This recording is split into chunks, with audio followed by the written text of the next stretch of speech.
say we're close to steady state, so please grab a seat.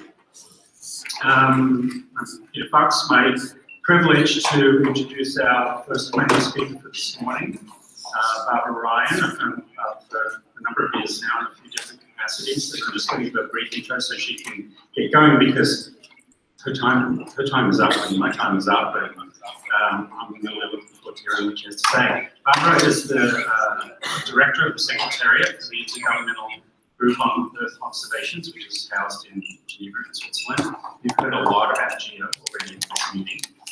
Barbara's been in that position for about 5, going on 6 years now.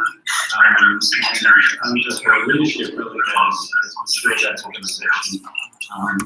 It's just over 10 years old, it's going into its next decade, and as part of my role in ESIP has been involved in GEO as well.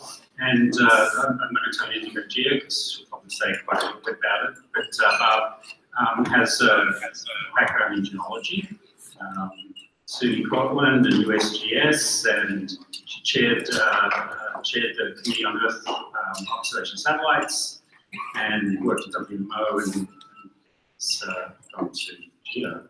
So without further ado, Barbara Ryan.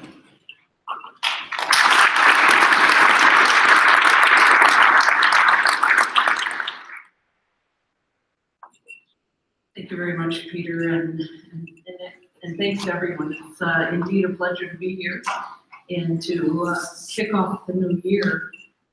And as I was thinking about this presentation, you'll see some key messages in the very next slide, but particularly coming through the holidays and the Golden Globe Awards and all of that. The time is up. I mean, it really is up in just so many ways.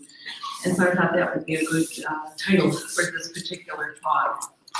Let's look at the key messages right off the bat, and particularly so important. I think actually each one of these for this community. But the first message is what you are all about. Collaboration at the national, regional, and international levels is absolutely essential. We might call it hyper-partnering. The Association of Investigative Journalists call it radical sharing.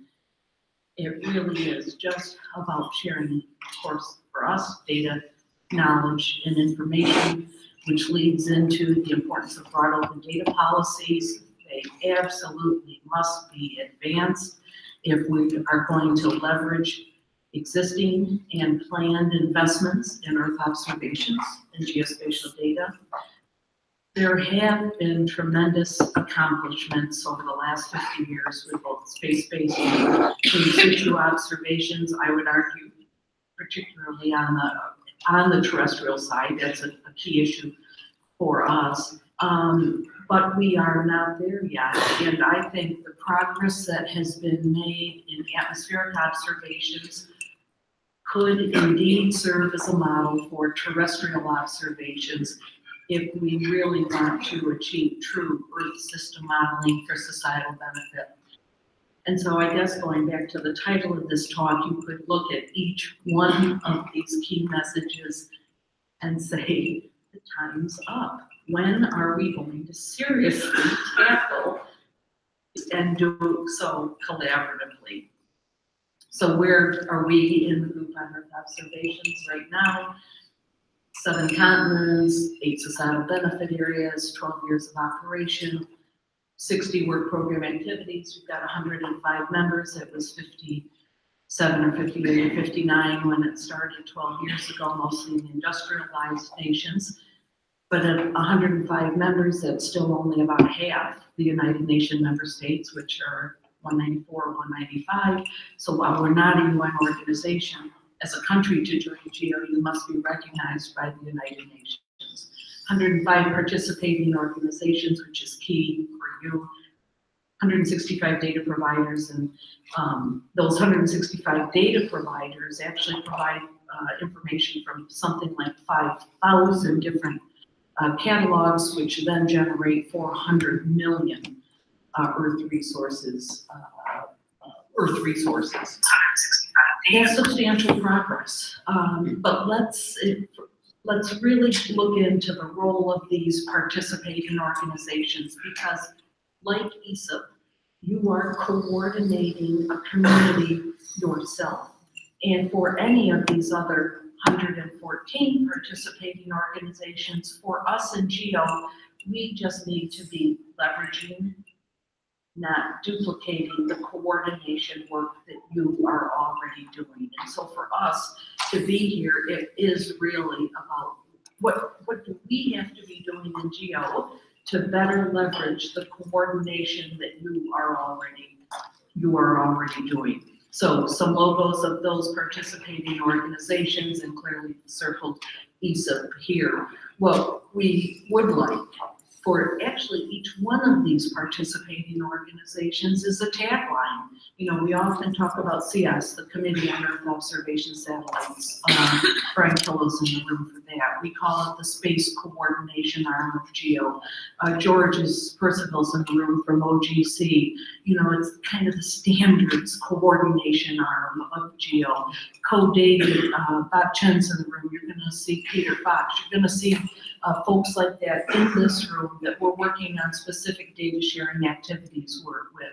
So maybe the first little challenge for this group is if there was a tagline that we could start, we GEO, the whole community could start characterizing you with, not only because it constantly reminds us that we have an entity doing that, we shouldn't have to duplicate those efforts, but I think it also brings more visibility to your activities as well.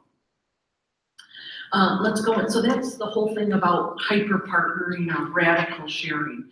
And I don't care if it's at the national level, the regional level, or the international level, like us in this particular community. But it is in fact fractal. So no matter what scale you look at that sharing, we need to do more of it. Let's transition into the next part, open data for the benefit of humankind. And this is where co-data comes in. So about 2 years ago at the Mexico City Ministerial, we worked with the code data. Paul Euler was the primary author on this report to put together the value of open data sharing. And it marches through really these 5 reasons why it is just essential and needs to be advocated even more. For the economy, we'll come back to that in a minute. For society at large, research and innovation, education, and governance. And we're seeing the role of broad open data sharing playing a more key role in governance as we start to adopt linkages of Earth observation and geospatial data into these big policy mandates. So whether it's the Sustainable Development Goals, the Sendai Framework, or any number of, or the Paris Agreement, any number of policy agendas that are out there that many of the governments have stood up for. So many of you in the room know this story, but or the couple that don't. The first Landsat satellite was launched in 1972, and so this graph starts at 2008, so 1972 is probably somewhere on this wall, and you can see the line from 1972 to 2008. On this scale, you couldn't even see the downloads of Landsat scenes. It was 53 scenes a day. When the policy was finally changed in 2007, the end of 2000 to 2008, it jumped to 5,700 scenes a day. 5,700 scenes of Landsat data are being downloaded, and the number is now up around 70 million scenes that have been downloaded. So I think for many years we were actually asking the wrong question. In fact, I'd argue from 1974 to 2007 we were asking the wrong question. It should have been, how can, in this case, the United States justify a 700 million, 400 million for Landsat 1, all the way up to $800 million for Landsat 8. How can you justify those kinds of investments with only 53 scenes of Landsat data being downloaded. But we were looking at the money that at the time my organization, the Geological Survey, was accepting from selling those Landsat scenes. So $400 or $500 a scene, 53 scenes a day, 365 days a year. So that comes up to $4.5 or $5 million. Now that's not chump change in anybody's definition. But who was buying that data? Number one, other federal agencies. Number two, universities funded by the National Science Foundation. Number three, contractors funded by the Defense Department. So we were recycling $4.5 or $5 million a year from one federal agency to another. So you're essentially just taking it out of one pocket and putting it into another and incurring administrative costs at every single transaction in each one of those entities. So finally convinced the Office of Management and Budget, the White House, Congress, that it wasn't a good policy. I might add that one of the straws that broke that camel's back was our own Department of Agriculture going to India to buy ISRO data, space data from India, because they could get it cheaper than they could get Landsat data. And so we were saying, what does it take to show this is a failed US policy that needs to be changed? So not only do you see 2 orders of magnitude increase in the downloads of this data, the real story was that it generated 1.7 billion. This is a 2011 analysis. So in one fiscal year, there was $1.7 billion returned to the US economy for this change policy. Internationally, $400 million for a global total of $2.1 billion, which we hoped would be the case. It certainly far exceeds the $4.5 or $5 million that one federal agency was collecting. But I think the message on this radical sharing is that this is only one series of satellites. This is only one nation's policy. Can you imagine if every Earth observation piece of information that was collected, stream flow data, groundwater data, soil moisture data, geologic data, meteorological data, which is still not broadly and openly shared across the world, with the exception of 3 very important, but 3 parameters. The economic return, as well as those other 4 reasons that you saw in that code data report, would be essential. And so again, I would argue the time is up.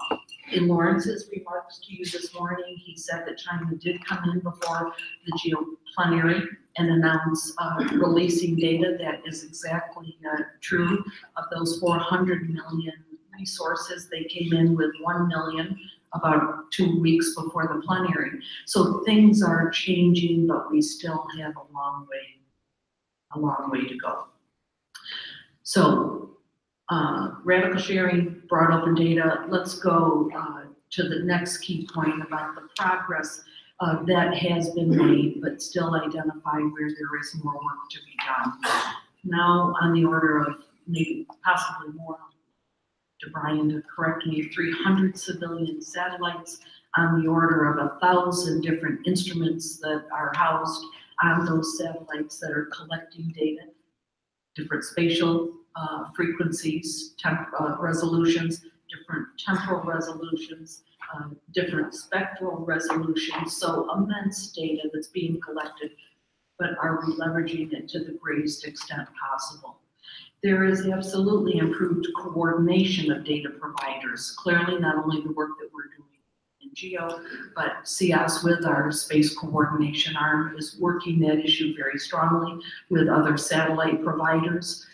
We need to establish similar mechanisms with the in situ, ground-based, airborne, oceanic data providers, so that we could in fact start coordinating those in situ measurements in a much more robust fashion.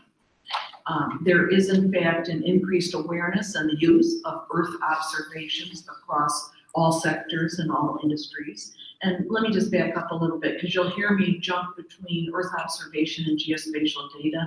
That's largely in reference to some work we're doing with UNGGIM, United Nations Global Geographic Information Effort, who look at Earth observations data as only those derived from satellites or from space, and geospatial data for everything else. Within geo, we think about Earth observations being any data that's collected in, on, or around the Earth. So we use it in a really broad way, but it was no time to get into kind of a terminology fight on the use of that word when we're trying to make a policy argument to the United Nations about the importance of all this information feeding policy decisions. We talk about societal benefit areas. Some people talk about sectors. You'll see them on this particular slide. And what you will see is that climate change, while not called out as societal benefit in and of itself, although that was quite a debate a few years ago at the Mexico City Ministerial Summit, it absolutely transects, cuts across every single one of these other societal benefit areas in our portfolio. There are, in fact, significant work that's been done on new platforms and new analytics. And this animation isn't working on this, but I want to draw some attention to a couple of those platforms. The first is the work that Australia has done with something called the data cube. So it was in fact calibrated to surface reflectance. It was a single uniform standard. In their data cube, they essentially ingested the entire Landsat archive. So after the change data policy, they brought the entire archive into their National Computer Center and then rectified that data set pixel by pixel. So what you would have seen in this animation is that line that's going through each of those scenes is one pixel, 25 meters by 25 meters, that is in different locations on the scene. But what you want to do is bring those scenes together so that that straight line shows you the same pixel geographically in 2018 as it was back in 1972. Because in the case of Australia, the whole continent is moving north. And I look at Peter, maybe Tasmania is 2 on that same plate. And so the pixels aren't in the same place. So you've got to get those rectified. This next had it work animation would show you the Landsat satellite going over the entire continent of Australia, and then essentially rectifying those pixels, and then superimposing a water algorithm that said for every pixel, not every scene, but every pixel, show me every 25 meter by 25 meter area over the entire history of the continent that's always been wet, that's always been dry, that's sometimes been wet and sometimes dry. In this case, for the Menindee Lakes, it was 40 billion observations for this particular area. Got it down to 15 minutes of processing time. And they can do that across the entire continent. So in this case, 27 years of data, 25 meter pixel, 300,000 scenes. If you had to pay $400 a scene, it was a third of the cost of the satellite. So countries, nations, organizations were not doing these continental scale analyses until this broad open data was released. And in this case, for the entire continent, it was 3 hours of compute time. So we got that in the National Computer Center in Australia.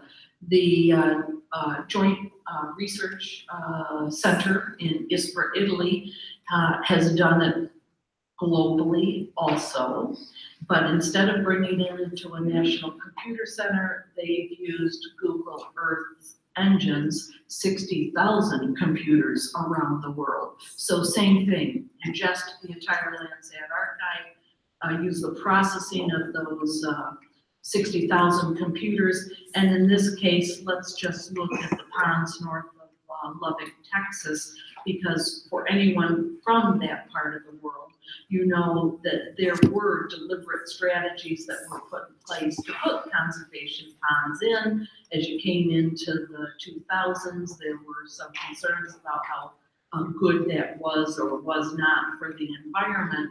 And so you can again drill down pixel by pixel to look at when an area was entirely dry, when it was wet, and when it started to change over time. So again, continental scale analyses while we're just drilling into one certain area, same thing. How are those ponds changing over time? Now, I would argue these two applications have been for water. Why aren't we doing it for any other signature on the landscape?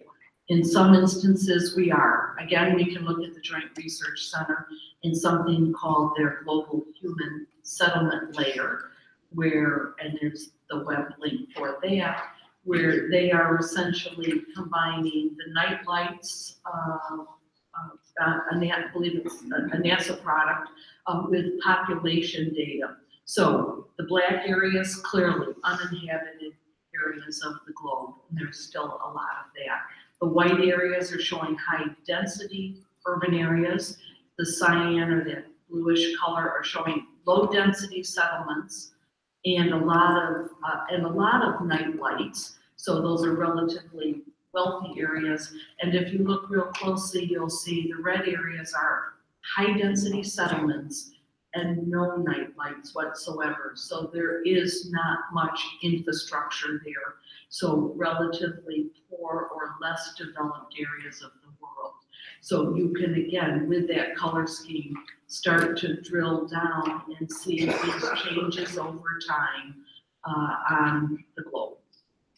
And then lastly, if we go to Angola and look at some of the work that Matt Hansen has done out of the University of Maryland, we can again look at forest change. So over a roughly decadal period for reds showing forest loss, blue forest gain, that pinkish area, both loss and gain back and forth, and then the green areas are showing forest extent. So with those tools, whether it's forest areas or urban areas or water, we should be doing it for transportation routes or any signature on the landscape if you want to do some serious landscape modeling. These applications have been done with Landsat data, with the broad open data policies that are now coming in from the Sentinel series data, increasing data from China and Japan. That's just the satellite data, so we've got a lot to do there. But what about bringing the in-situ data into these new platforms and new analytics? Each one of these examples were global analyses. With CIAS, they are doing targeted data cubes, and there are, I don't know, maybe 25 or 30 installations around the globe where it's either regional or maybe state or member state or country scale data cubes. But if we want to transition to using atmospheric observations as a model for terrestrial observations, you needed international collaboration and standards and coordination. And we would argue that there are landscape processes that are every bit as global as the oceanic and atmospheric processes, and that's why we ought to leverage what the atmospheric community has done over these last 30, 40, 50 years, some would argue 100 years. Let's look at in-situ observations atmospherically. This is the International Surface Pressure Database that's available for about a century. They have woven together geostationary quilts of different satellites different countries that are flying these satellites, and you can see a real patchwork where the globe has been covered, except for maybe a little bit of the southern hemisphere from that one white area. But there have been tremendous picture that has been put together of all of that satellite information about the processes. This too was an animation that showed atmospheric transport, again with each of those colors indicating different constituents in those atmospheric composition, those essentially those clouds, whether it's dust or burning or atmospheric industrial pollutants. The proof of what was done in the atmospheric area is shown on this graph. It's a little bit complicated. Time along the bottom from 1980 to 2014. The colors show the 3, 5, 7, and 10-day forecast, blue, red, green, and yellow respectively, and the improvement over time. So what you see is each one of those graphs is trending toward more positive reports. This is essentially, it's an anomaly graph, so you're seeing reduced anomalies, or you can think about it as improved projections over time. The top of any one color is the northern hemisphere, the bottom of any color is the southern hemisphere, and what you see in the late 90s and early 2000s is in every single one of those forecasts, 3, 5, 7, and 10 days, the northern hemisphere and the southern hemisphere lines started to come together significantly. This shows the importance of satellite data. There is less land mass in the southern hemisphere, not as many in situ measurements, and satellite data into building that satellite data into this middle range weather forecasting improved those analyses substantially. So it took, in this case, 30 or 40 years to do that, but we could see similar results with our projections of landscape change. How they do it? Not every single country had a mid-range weather forecasting center. Actually, only maybe 5, 6, 7 around the world. Every country did have a weather service that provided data that fed into those centers. We could have the same thing on the terrestrial observation side with JRC and maybe a center here in the United States. So this is a key area where significant progress could be made if we didn't have to reinvent the wheel on the land side and could take what the weather community has done. I'd argue if we want to get to true Earth system modeling, we need that.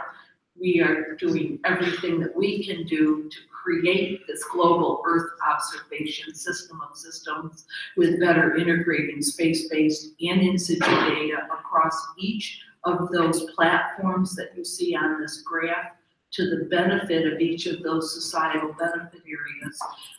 And it truly is a changing landscape. We've got to bridge the gap between what users need and the data that we have. And if you look at our community over the last decade, it really has been about pushing this data out.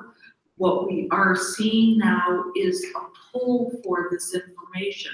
Again, whether it's the SDGs, Paris, or the Sendai framework, the importance of these global goals and having policymakers understand that Earth observations and geospatial data can play a role and make a contribution to the statistical agencies, at least in the case of the SDGs, that are largely doing this work. Work has been shown that these are the just a sampling of the Earth observation products that can help those individual SDGs.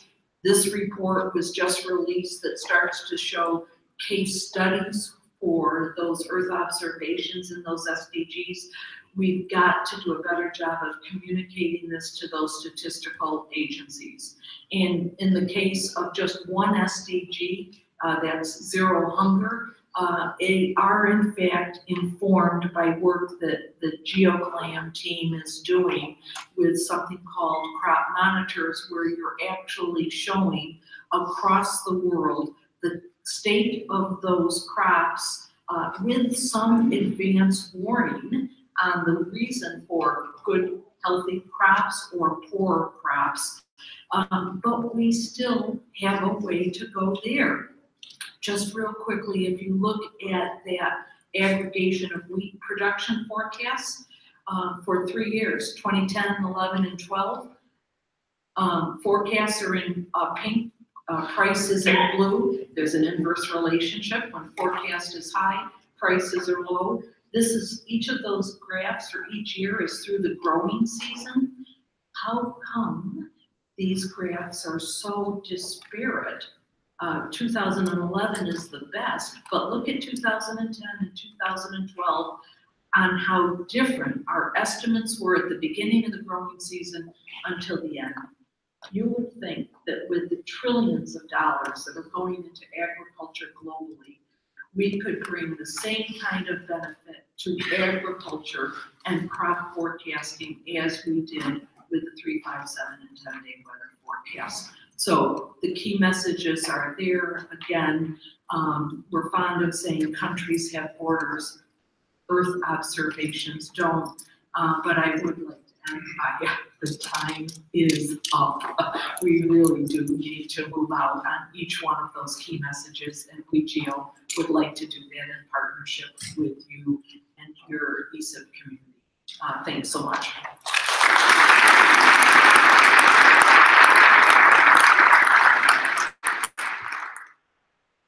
We have time for 1 or 2 questions. I wonder if you want to go to the mics.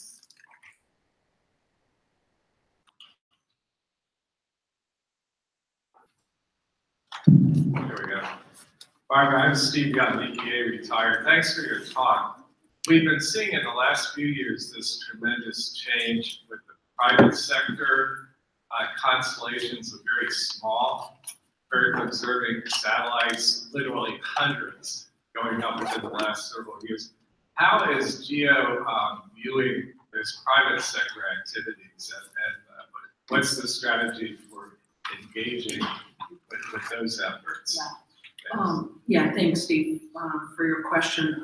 Well, first of all, the economic benefits that you saw for that Landsat data, a lot of that was accrued and calculated by jobs that were built in the private sector to come in and add value, data processing and value-added products to that Landsat data. So we're very high on the private sector engagement in terms of coming in and building products and services on top of broad open data. The innovation and creativity with startups is really essential to do that. I think where the challenge comes in, and let me just say, when you think about the GEO community, you've got governments, you've got participating organizations. I would say the next big piece really is the private sector. We've got some associations of private sector companies, whether it's membership in OGC, potentially here in ESIP, or a couple in Europe. It's the European Association of Remote Sensing Companies. So they have a view into GEO, but I wouldn't say they're full-fledged partnership. I think where the risk comes is that you can get some really targeted data, but when you think about the government data with either NOAA, NASA, Landsat satellites, or China and Japan, those are sustained observations over 40 years. And so what I worry a little bit about is making a rapid shift, decimating the public service, the public sector function, and then having the government not be able to rebuild capability if we go full tilt, over to private sector engagement. Now, that's not to say that public agencies can't turn around and contract with the private sector, but it's still a GOCO, it's still a government-owned function, just happen to be operated by the contractor. So I think those are the two ends of that spectrum. We need innovation and growth, but let's not dismantle a public service function that's not only needed now, but 40 years from now, even if the work is done differently. Got it. And you'll be here at lunch, so if you've got more questions, Barbara at lunch in the hallway. So, let's think about how we're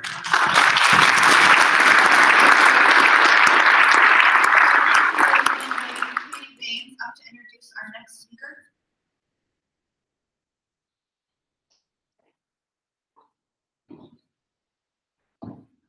Thanks, Erin. I'm really proud and pleased to be able to introduce Ian Schuler, the CEO of Development Seed. Just to give you a little biographical information about Ian, he is graduated at Johns Hopkins University, where he focused on physics, economics, international relations, and computer science, kind of a varied focus, and I think that that's been really shown in the work that he's done since then. He has worked as a founding member of the National Democratic Institute's ICT, where he led teams innovating in things such as open election monitoring and SMS-based election monitoring. He has worked at the State Department's Bureau of Democracy, Human Rights, and Labor, where he worked on growing the community for advancing digital rights, always focusing on supporting citizenship, participation, openness, and accountability in government. As part of Development Seed, that's where I first met Ian in 2016. NASA, my organization, engaged him to help us start really look at evolving our data systems into a commercial cloud and bringing our data, that Barbara so eloquently talked about the need for the open data, bringing our data into the cloud and making it accessible for the entire world. So with that, I'd like to invite Ian up. Thanks, Ian.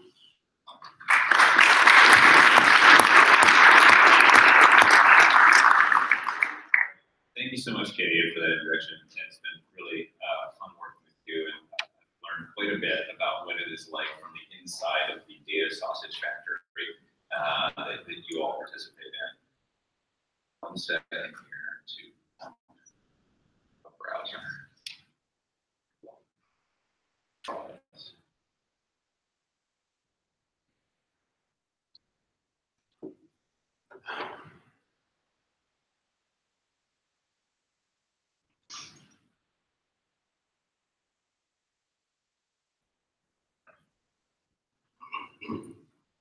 See that little present button come up.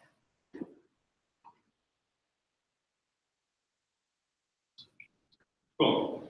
And thanks also, thanks to ESIP for the invitation to speak. This is my first ESIP. I'm very happy to be here, partly because I have a chance to interact with people whose data I use so frequently.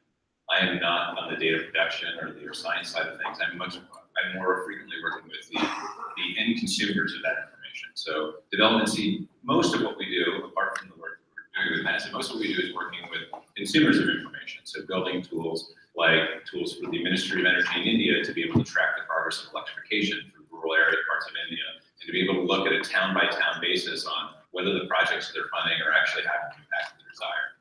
Or working with governments in China, and Tanzania, and Vietnam on looking at the road asset network and how well roads are serving populations and these populations so they can make better investments on where to improve their road strategies.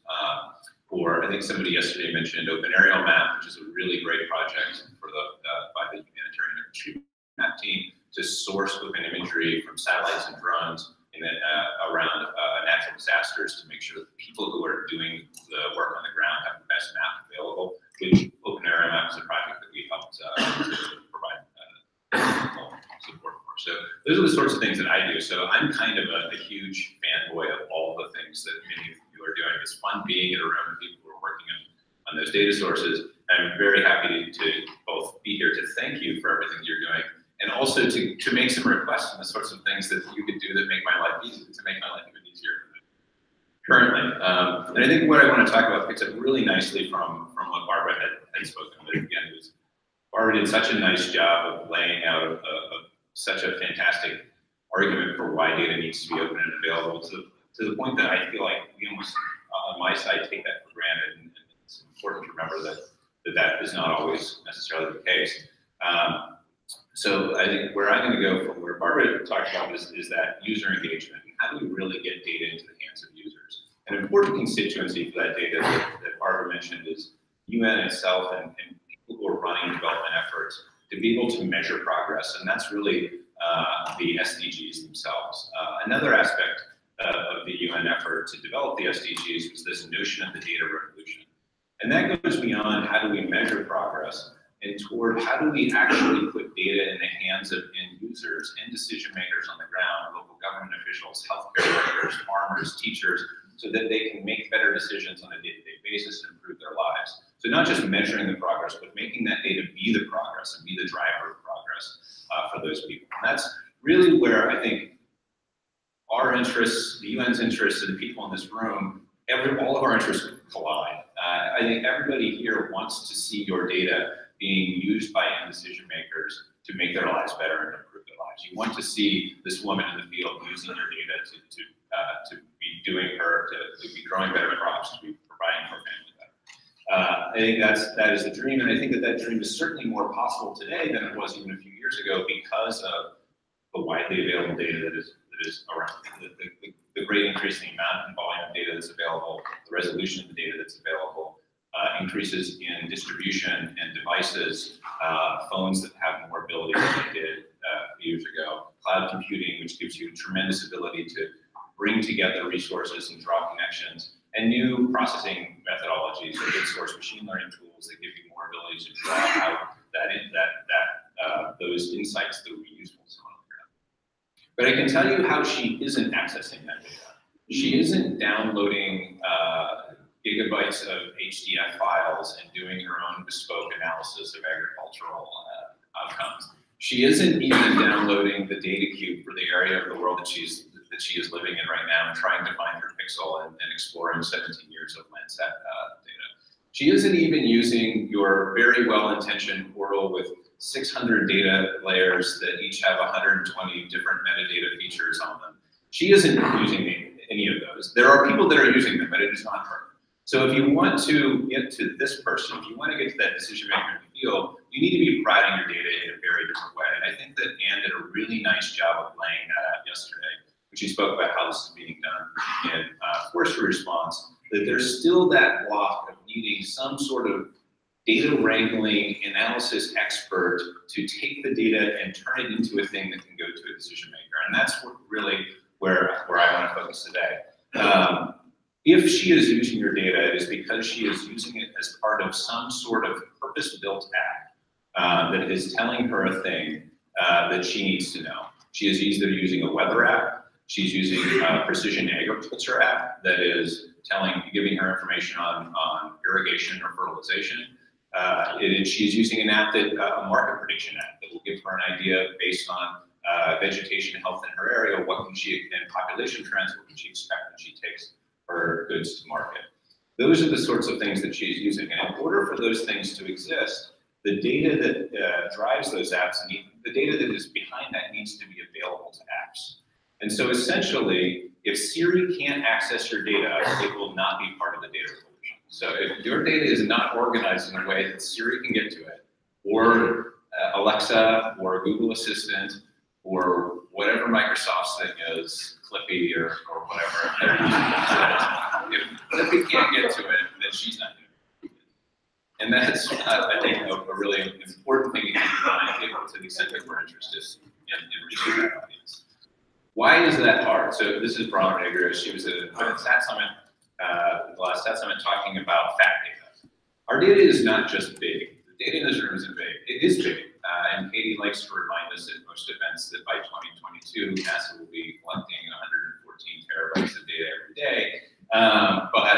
So it is big, but it's also bulky and awkward and cumbersome and hard to work with, and very large files and lots of files.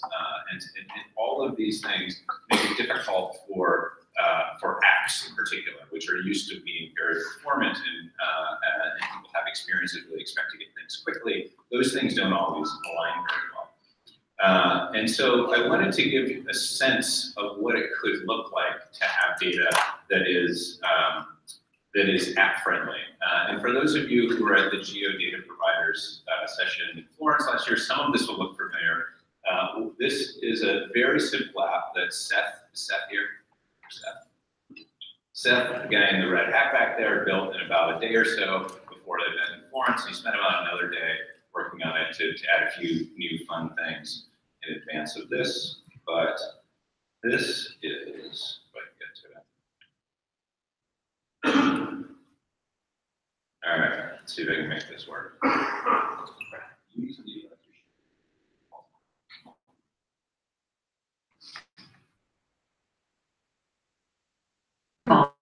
Processing the image now. So this is live processing of this data on a hotel Wi-Fi network. I will show you in a second how this is all being done. It was not what I asked for, so that's Alexa's fault. We'll get to that. Yeah, seriously. I swear this was so much quicker before the live demo. Use Libra to show me San Francisco. I have an image for San Francisco. Processing the image now. There we go. That's a little quicker. And so this is pulling. Well, we'll get to where this data is coming. So I can get an image of San Francisco. Great. Use Libra to show me. What am I asking for? That's not going to work. I have an image for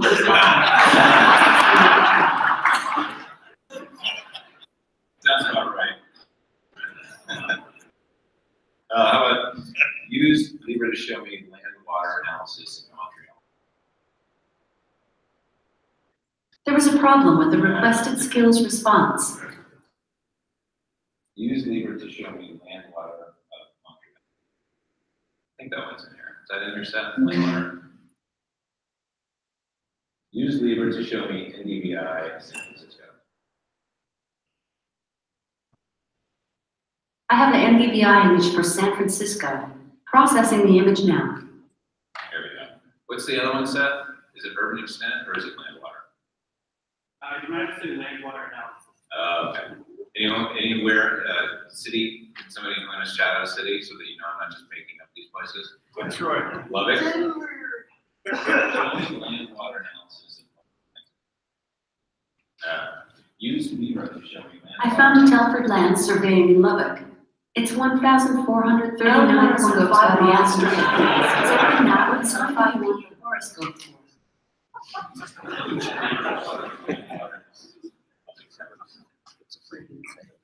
See, there's still some usability issues. I have a land water analysis image for Lubbock. Processing the image now. There you go. So, how is this being done? Essentially, under the hood, what's important about all of this is really this part right here, Landsat AWS. The reason that we're able to do that is because the scenes that we're pulling from, the bands that we know, are all stored in a way that we can just grab the part that we want, combine them on the fly, and serve up an image in a matter of seconds. And that allows us to operate at the speed of people's expectations in apps online. Many of you are familiar. I think Joe is speaking here at some point this week. Earth on AWS is AWS's effort to take some of the very important data that you all are providing and serve it up in a way that is more useful or better, more app-friendly, essentially, and that is cloud-friendly. And we're able to use that to build these sorts of tools that can provide data on the fly, that can answer questions on the fly. To do this, they're using an approach of data storage called Cloud Optimized GeoTIFF. Some of you may have heard of it. It's certainly not the only way to be app-friendly or app-optimized, but it is a very popular method that it has a lot of tooling being developed around it, so it's certainly worth looking at. There are also a number of other things that you can do in how you store and manage the data that make it more app-friendly, and my colleague Matt Hansen did a really nice article where he goes through some of these things, so if you're interested, hit that blog post of Matt's, and I'm happy to share it with people afterwards if you don't catch it. But this experience sort of got us thinking after the geodata providers at conference. So the other thing actually in Florence that I got to do in that session was go through point by to each of the providers over there and explain to them why their why their preferred source of private data didn't work for this. Whether that was because they were distributing using a massive 2 gigabyte JPEG 2000 file that didn't allow them to reads, or if it's because they put their data into a tarball, all 12 bands that you would have to download, process, and break apart before you could do anything like this, or whether it involved a login that required a human being to intervene and wasn't able to be automated. All of these are reasons why it wouldn't have been possible for us to build that out on their current data distribution. But it got us thinking, well, what if we could? Why should it be that these two guys get to decide what are the data sets that are part of AWS, what are the data sets that we can turn into, utilize these sorts of tools? And so we did a little bit of and let me get out of this again.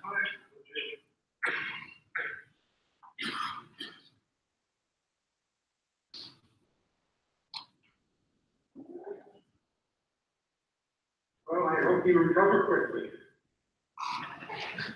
As do I. Use Libra to show me Washington, D.C. at night. I have an image for District of Columbia. Processing the image now. Use Libra to show me Miami. Use Libra to show me. I'm sorry, I didn't find any matching images for Mayo. I have an image for Miami. Processing the image now.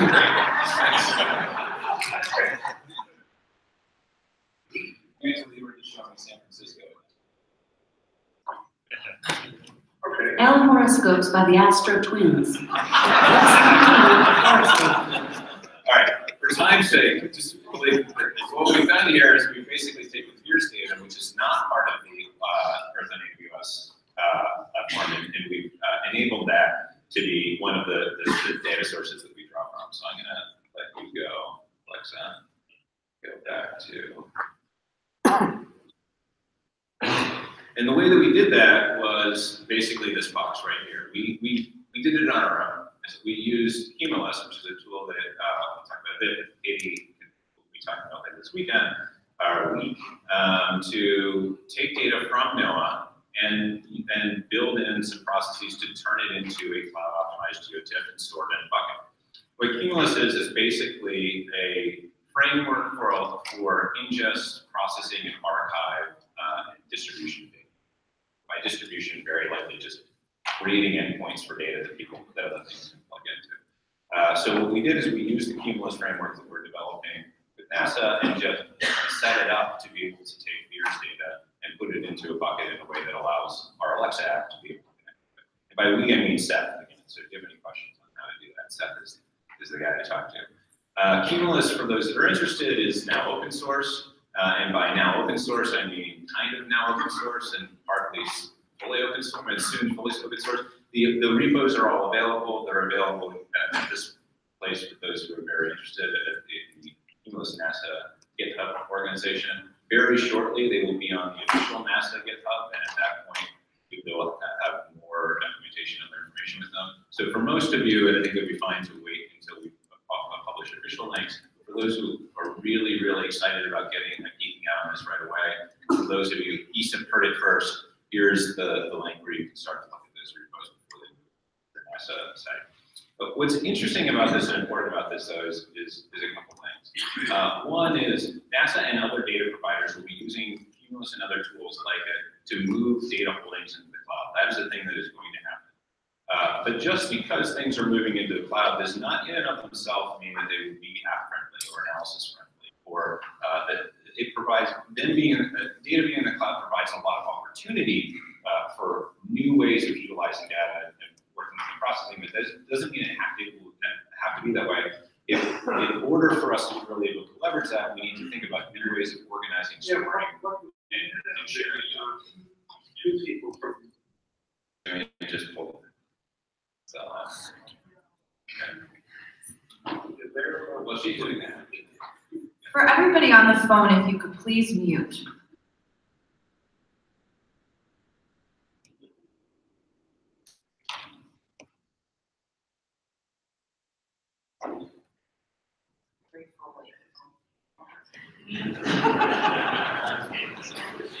A lot of people do. Okay. Reclaiming my time. Reclaiming my time. So one thing is that this is happening, but it isn't inevitable, and I think that it's great. It is a great time now to be thoughtful about how you would be storing data on the cloud in order to be able to take advantage of that. Dan Plone at an event this last week made a really great, something that really stuck with me when he was talking about the idea of an archive of convenience. That DAX and other data providers have this obligation to provide an archive, the archive of resort, the archive of preservation, exactly, an archive of preservation, and that's the area that gets a lot of focus. But having all this data on the cloud provides a lot of opportunities to create archives of convenience that are developed around particular user sets and particular needs that might have different levels of longevity or pre-planning or provenance, like different sorts of archives that are useful in different purposes. I think it's a really good way of thinking about this. The other thing, which is not that.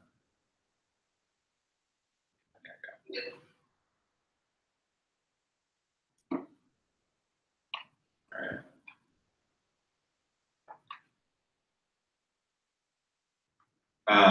The other thing that I wanted to talk about, there's been a lot of conversation about analysis-ready data. Is analysis-ready data and app-ready data the same thing? Not exactly. I think that if you started looking at what you would want for analysis-ready data and what you would want for app-ready data, there are some things that are very common, particularly in terms of how you search and find information. But there are things that you would want that the requirements really quickly start to diverge. Data cubes, for instance, are very good for analysis, but they make some trade-offs in terms of size and usability and computational power required in order to get it. 15 minutes for processing all of Australia is fantastic, but it's not going to work when Amazon, when Alexa's times out after 10 seconds of not getting a response from the server. So those things aren't going to work with the speed of apps. App-ready data and cloud-optimized geotips are really good for getting data quickly and finding it quickly, but they make trade-offs in terms of not being able to see a pixel on Earth and quickly know where that is throughout the entire data set. So these are kind of different data storage techniques optimized for different groups. The other point that I think is worth making actually before I move on is I think a lot of people think that they can power apps because they have some sort of machine-to-machine or API capability.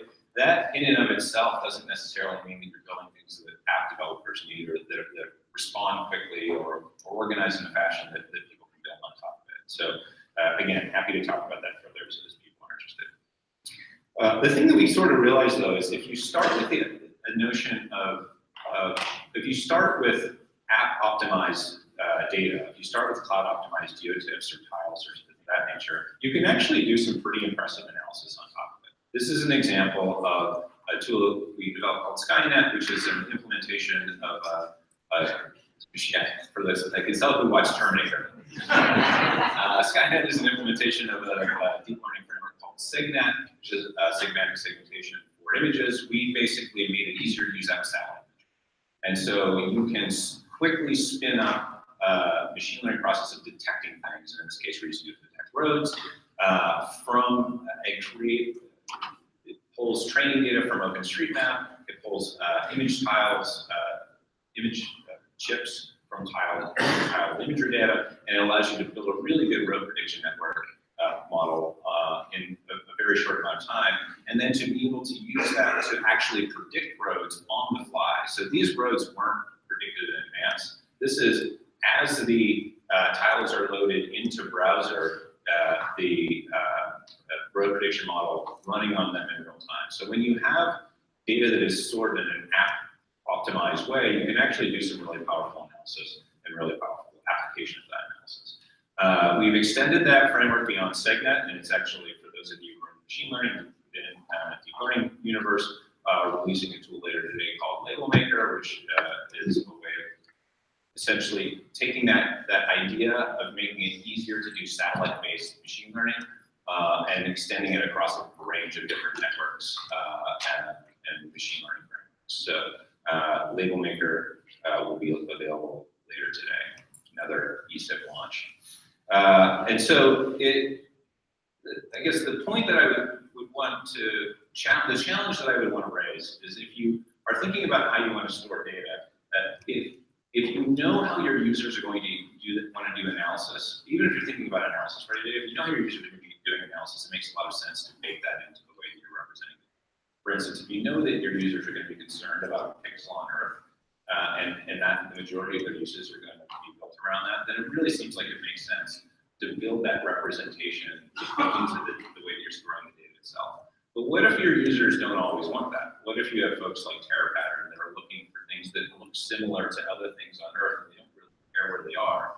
If you wanted to build that sort of data storage framework, you want to have something that does a better job of representing the key features of a segment of ground in a particular way. And Descartes Labs is a really nice write-up of how they did just that. But it would suggest a different way of organizing the data than data cubes are. And data cubes are great.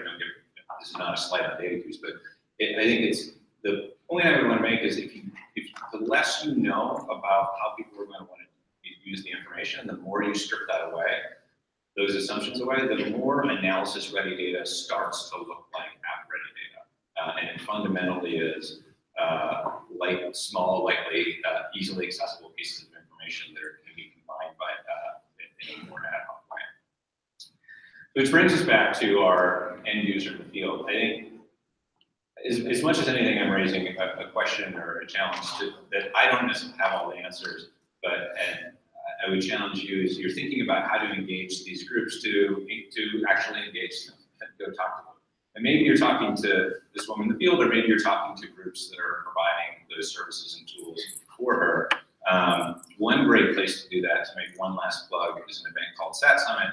The third SAT Summit will be held in Washington, D.C. in September 19th to 20th. It is a grouping of people who are using satellite data for societal benefit, essentially, for to solve large social and environmental issues. The third one will be held in September. It is going to be great. This is the first time this has been publicly announced. Tickets are not available yet, but I think it's very important to have more representation from the open data provider side of things. And so if you're interested in being there, please find me. Make sure that as soon as tickets are available. Thank you very much.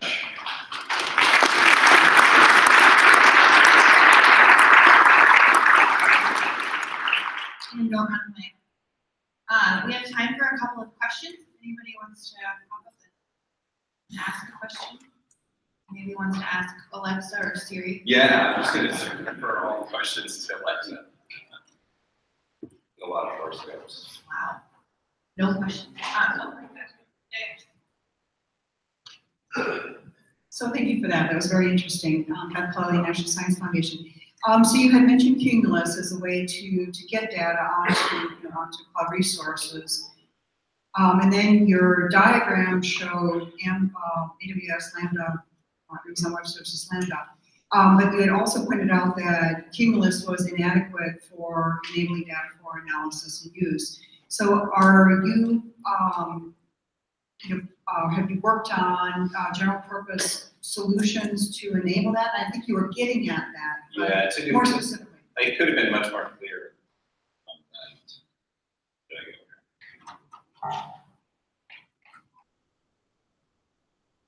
here? Yeah. Sorry, was that? There's a Cumulus talk tomorrow where Katie can, for those who are interested. I think the important point is unfortunately exactly what I just lost here. The processing steps, and if I can bring it up.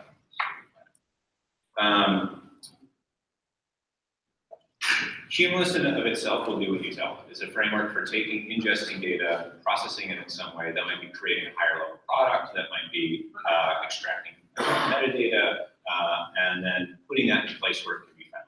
The processing steps along the way could involve projecting that data or converting it into a different file type. And that's where I think if you're just taking data that's stored in a way that was meant for FTP distribution and you're putting it on the cloud, then it's in some ways better than or more accessible than ever before, but not really if it's still being stored in a way that expects FTP distribution. But in that same process that you're moving that data into a cloud environment, you could also simultaneously be adding some steps to create a copy or to store that data in a different sort of storage format. So that's really where it is up to the user how they want to do that, but it takes work, that desire and forethought from people who are implementing these workflows to say, okay, I want to not just build a new 8-day product, but I want to store it in a way that isn't a huge 2 gigabyte tarball that requires me to download in order to actually be able to use it. Great. Barb?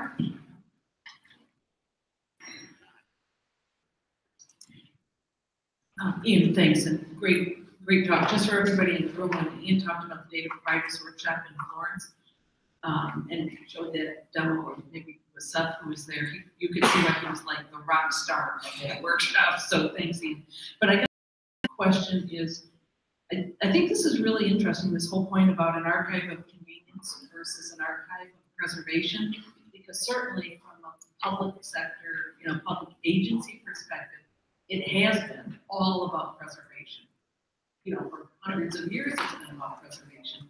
So do you think, are you asking those agencies to take on archives of convenience for all of these apps, the many hundreds that could be formed from that data? Or are you making an argument for organizations like yours and others that would come in and kind of, or can you have both? I think you can have both, and it is a great concept, which is why I stole it from Dan. It's a really good idea. I think it absolutely, at the very least, when you talked about government's responsibility and this government you're talking about, what government is there to do, I think the archive of preservation is the bare minimum that needs to be done. I think it is certainly possible for government agencies that have beyond the long-term use of that data, who also have an interest in economic benefit of this data and encouraging private and public sector use. The means of distribution are changing, and your audience is changing. It's not just academics and researchers that have the ability to work with the supercomputing ability to work with this at scale anymore. It's a larger group. So thinking in your user working groups or in your outreach about what are the most appropriate ways to do this, I think is valuable. Beyond that, there might be smaller groups, the development community, that doesn't reach that level of prominence within a particular agency, but still has a set of needs that might be different. And there's where groups like GEO or ours or World Bank or others could be creating these archives as well. On top of that, I think those ad hoc and archives would be easier for others to create if there's some real thought put in the agency level about what's that base level of distribution, what's that structure, and does it enable those sorts of archives? The chat on the forums. I'm sorry to reuse a demo that we did there as well, but I would say that Florence in late spring and Bethesda in January are basically the same. It's got more or less the same experience as they got in Florence. Sure. Yeah, hi, Jeff Noah. So great talk. I agree with nearly everything you said. The one I'm going to object to is the term archive of convenience. So let's leave archive for the preservation and call it the repository of convenience or whatever. If you hear enough confusion with people saying, I archive my data, here's the CD-ROM copy I made of it. That's wrong. So that's a little comment. But the real thing I want to say is I really appreciate recommendations on putting your data in the cloud in the right way so it's usable. And I would like us to go even further and not do it on a dataset by dataset basis, but figure out what is a right way that works for all of this geospatial data. So when I want to use Landsat and NextRad and the National Water Model all together for one location, it was done similarly, and I don't have to retool for every data stream. I think that I 100% agree with that. Particularly from our side, in terms of building tools, it's great if the tools we build around one data set can be used for others. I think there's a lot of benefit to that. I think that's often underestimated. I do think there are probably data sets that have such a specific user base and have a there's a real value in providing them in a way that deviates from the standard in cases that I think that those arguments will be made. In some cases, they should be seriously considered, but that should be the exception rather than the rule. Like having standard ways of providing this data enable a lot of creativity, of the sort of creativity and opportunity that part of the talking about. Okay. So let's thank Ian one more time. I think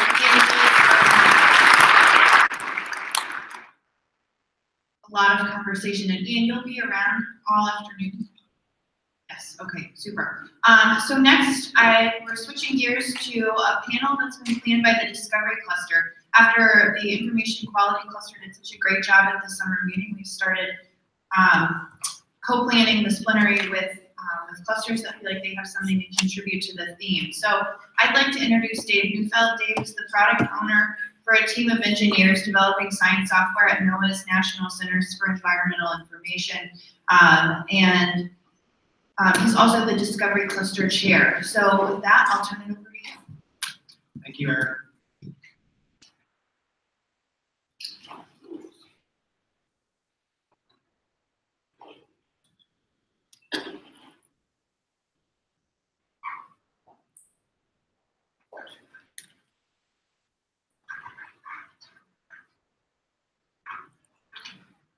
So just to provide a little bit of context, so we have, as part of the Discovery Cluster, we have typically monthly telecons and started kicking around ideas for sessions for this meeting.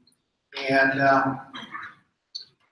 so some of that discussion was, really trying to learn more about the role of earth science data sets in various economic impact assessments, and an emphasis on what role they play in severe weather events. Unfortunately, we've had a number of those this year. We also wanted to take a look at which data sets are used in their analyses, different search techniques that are used to help locate them, and the tools that are used for accessing them. Last thing, we wanted to take a look at identifying shortcomings in sort of roadblocks and impediments to accessing and discovering the data. So thank you, Erin, for urging us to bring this to a plenary session. And a number of our panelists today are new to ESIP, so please introduce yourselves after the panel. Today is Dr. Joshua Bear. He is a research associate professor at the Virginia Modeling, Analysis, and Simulation Center University. He has a diverse background in research focusing on healthcare delivery and emergency departments, complex social phenomena, election systems, and political behavior, vulnerability, and emergency preparedness. Published articles on presidential approval, time series methodology, and minority employment patterns, and has written a book on political redistricting. Please welcome Dr. Joshua Bear.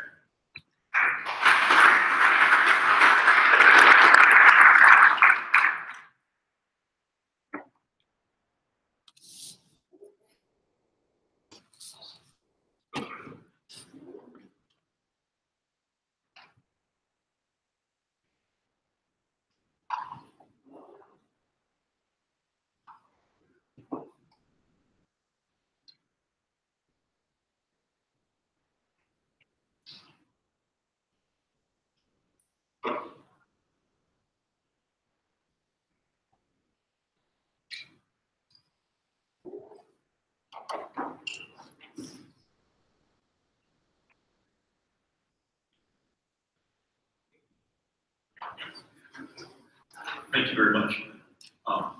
Being the first up here, each of us up here have about 10 minutes, and I'll do a very brief overview. Political scientist by training, a political scientist. I work in voting rights litigation. The multidisciplinary approach to some of the data sets. a lot of voting rights litigation is couched in the ability to measure voting patterns, and there's a spatial aspect to that, and that brought me into GIS originally many years ago. I'm from Hampton Roads. Old Dominion University is in Hampton Roads, and as you know, Hampton Roads is suffering from sea level rise, and we're also ground zero often for storms. So there's a great concern about hurricanes and evacuation and recovery. Most of our research, I heard the speakers this morning, most of our research, in order to make a difference, needs to connect the people. I focus on things for my research that connect to pain, suffering, and longevity. And from my worldview, you can't connect it to pain, suffering, and longevity. I don't want to invest time or energy there. In Hampton Roads, we have to identify a need, and the first need we have in Hampton Roads is to build resilience in anticipation or preparation for severe weather events, aka hurricane and such. What I'm going to share with you here in a very few minutes is just one of the many ways that we leverage some data to inform and support policymaking in Hampton Roads area. One of the key needs in the area is to understand housing stock recovery. In the event of catastrophic hurricane, for example, there are going to be displaced populations. And as you know from past history, recent history, certain populations transition through the different stages of housing recovery at different rates. Well, what can we do in blue skies, and blue weather, current times now, ahead of a storm? What policies and practices can local governments, for example, adopt today that will help speed the recovery time? But in particular, speed recovery time for vulnerable and mentally fragile populations, those populations that tend to have a longer recovery time stages of recovery. Well, up here, this is a very high level. It includes the integration of 3 key data streams. Scenarios we model. We have scenarios that are black swan scenarios. We create them on whole cloth. We also have quasi-historic storm scenarios where we take real world storms that have happened, perhaps not directly in Hampton Roads, but close to Hampton Roads, and we adjust the track of those storms and we run them over Hampton Roads. And then we also have real world storms that have happened historically in Hampton Roads. A wide variety of storms. The data from those storms, we integrate those with our knowledge about the built environment, the housing stock, the commercial stock, construction standards, those type of things. And the third most important data stream that we integrate, the one on the top, in the yellow box up there, is social behavioral data. We started modeling these things 10, 15 years ago. There was a big gap. The big gap was not necessarily in the Europe for the storm modeling. Those improved greatly with the data sets from the built environment to critical infrastructure, road network, those type of things. The big missing, the big hole was social behavioral data. So we set out to plug that data, those data holes, essentially. Let me use that down here. This is an example of some of the data sets we've drawn upon. Slosh modeling, of course. We have storm track. This is a quasi-historic storm. We love this San Trina. They got a lot of news coverage. What we did is I'm a product of New Orleans. I came from New Orleans, but I came to Hampton Roads area. But we took Sandy and said, what if Sandy had changed track a little bit, veered a little bit westward and crossed over Hampton Roads? What would have happened? And that's what we mean by a quasi-historic storm. And from those process, we generate a sense of the damage in the area. Well, damage is one thing. We want to connect with people. So we need to know, given these storm scenarios, what is the displaced population? But if you want to go further and you want to model transition times for different populations, not only do you need to know who's displaced, but you need to know something about people with the housing needs, the needs of those folks with the housing needs. Things like the risk perceptions, literacy, sense of fatalism, risk perception, financial networks, whole wide variety of things. So just having the physical knowledge of the infrastructure, having a sense of the wave action against the structures along the coastal areas, that's all great. But you need to know how that translates into displaced populations, and further, how those displaced populations will transition to the state of the housing recovery. That last link was a hard link, a big hole, knowing the social behavioral data that we needed to do. So we set out to create a system or a process to gather this data. This is a map. This is Norfolk area, Hampton Roads area, south side of Hampton Roads. This map, this shows you the financial vulnerability. We created 18 different types of vulnerability, distinct types of vulnerability, created an index for each one, and we went out, set out to gather these data. This data gathering effort here, as far as I know, is the largest data gathering effort outside the U.S. Census in the population in the state of Virginia. This data was gathered from Richmond County up in the north, which is the national capital region here in D.C., all the way down south, northeast, North Carolina. So it's a really large data set. We wanted a very localized look. So we combined the storm modeling with the knowledge of the population modeling to get a sense of the displaced population. And from that, we look at the transition time of those displaced populations through the stages of housing recovery. We'll go back to where I was talking just a minute ago. The real key here is to help support policymakers in formulating their policies. Now, every locality in Hampton Roads is a little different. The structure of the government is different. The culture of the government is different. What we try to do is create a system here where local governments can test their different policy interventions under blue skies. So what if a city streamlined the planning and permitting process? What if the city changed its building codes? What if? Different localities can test those different policy choices ahead of time to see how it impacts not just the transition time of the population recovery, but specific population groups in that recovery, medically fragile, vulnerable populations, for example. And under blue skies, localities can find which policy options, which practices, if adopted today, will likely have biggest return on investment for transition, shortening transition time, different population groups, particularly vulnerable population groups. In Hampton Roads, there's a lot of localities crammed into a relatively small geographic space. There's quite different cultures from one city to the next city. And one particular policy practice in one city may not be tenable relative to the city that's next door to it. And what we've seen in Hampton Roads with the testing of localities is looking at different policies that were erstwhile weren't seriously considered, but through the modeling, they looked at the population and impact of the vulnerable population, time, housing recovery, and that particular policy, that particular practice gets more attention in the conversation and debate because of the modeling we're doing here. How's that? Pretty short. Thank you very much.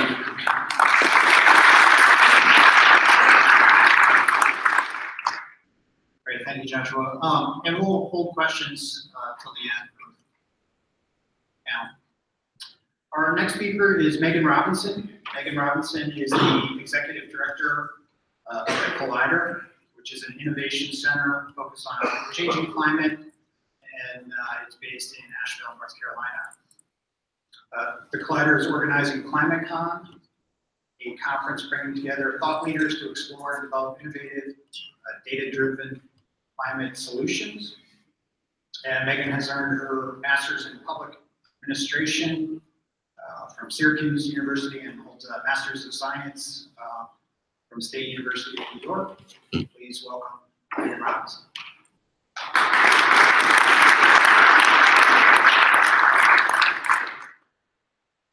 And this is my first ESIP conference, so, oops, apparently I've already messed up. I have to admit, I was looking at the slide decks this morning and I really thought San Trino was the hurricane I had missed. It was interesting, I like the context here.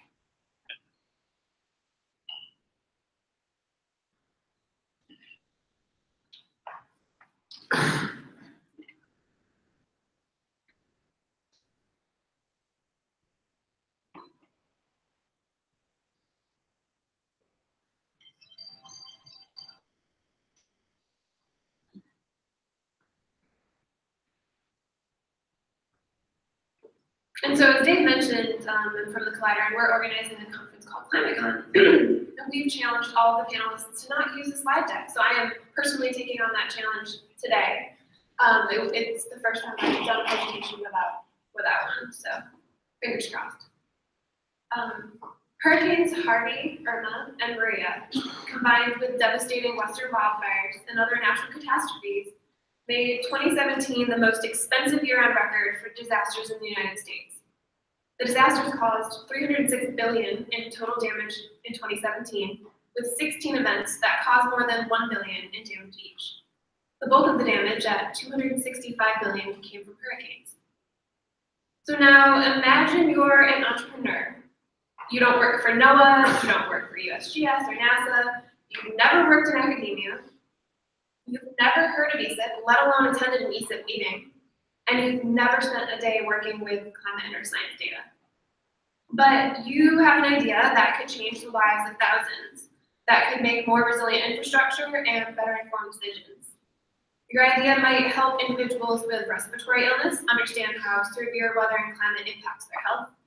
Or your idea could help corporations understand their portfolio's climate risk and opportunities in the face of climate change. Or your idea could help cities visualize how they need to reconstruct their emergency response routes based on extreme weather scenarios. You're just not quite sure what data to use. So you could go back to school, you could become a statistical climatologist or a data scientist, or you could channel that entrepreneurial energy and drive to develop a marketable, scalable product. Utilize tools and platforms that already exist to make data readily accessible, and collaborate when needed with the data experts. So those ideas I just mentioned are all actually projects of entrepreneurs and small businesses who are members of the Collider, the organization I'm here to represent and speak. The Collider is a nonprofit innovation center focused on catalyzing market-driven climate solutions in Asheville, North Carolina. So we work on fostering partnerships, both formal and informal, between the experts who curate, process, and study the data, and with the innovators who create and commercialize products and services that work to address a component of climate change. We support the growth of those innovators as they develop pragmatic tools and products to help businesses, communities, and governments better navigate a changing climate. And before coming here, I was really wondering how our work fits into the conversation we're having today on this panel.